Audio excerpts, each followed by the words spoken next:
A day in a life as a content creator, mom. Morning edition. Good morning, mga Mars. Dahil Sunday ngayon, mga Mars, magsisimba tayo. Ganito talaga lagi ang setup namin araw-araw, mga Mars. Bago pumasok sa eskwela, bago umalis ng bahay, at lalo na ngayon, bago kami magsimba. Tayong mga nanay, sobrang busy natin sa umaga. Ipaghanda ng pagkain ng mga bata. Paliguan, bibihisan mo, susuklayan, para naman maayos sila tingnan. At pagkatapos natin maayusan ng mga bata, syempre, tayo naman ang mag-aayos. Diba? Ganda naman tayo mga nanay. Lagi natin inuna ang mga bata bago ang ating mga sarili. At sa mga oras na ito, mga Mars, kunting ayos lang ng buhok ko kasi nga buhag. At pagkatapos ko sa buhok ko, mga Mars, umalis na kami kaagad. At ayun na, bago mag 10 AM, nandito na kami sa simbahan. Sponsored pala ng St. Mary's School ang mass ngayong araw, kaya sila nakagela uniform. Malapit na magsimula ang misa, mga Mars, at sa Tiana dyan siya nakaupo dahil kasali siya sa choir. At si Yara naman, katabi ko siya kasama ang kanyang mga classmates. At ang parents ng mga batang to nasa likuran lang naman sila. Pero wait lang, may nahagip tayo sa likod. Ayun, nagkaway-kaway. Ang ganda naman ng kumaring Rose natin sa likod kumakaway-kaway. Pero pasensya ka na, kumari, mas cute sila sa'yo. At ayun, mga Mars, tapos na pala ang misa.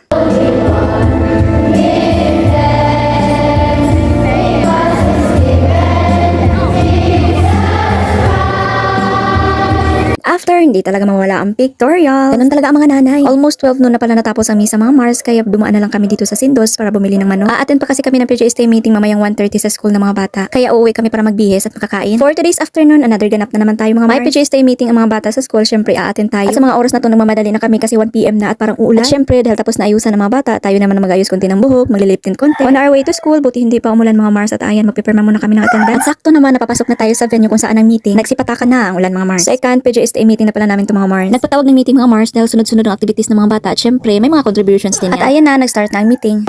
Dya. Ang attire sa ato ang Pagkatapos sa meeting, mga Mars, nasa labas na kami nito at nagtsikahan ng mga parents. Pinag-usapan lang naman nila dyan ang tungkol sa pagkain na dadalhin ng bawat isa. At bago kami umuwi, mga Mars, bumili muna kami ng binigni sa tindahan dahil nagutom ang dalawang bata. At hanggang dito lang po tayo at lagi natin tatandaan na hindi man tayo perfectong ina pero sisiguraduhin natin hindi tayo magkukulang sa suporta at pagmamahal. Buyers!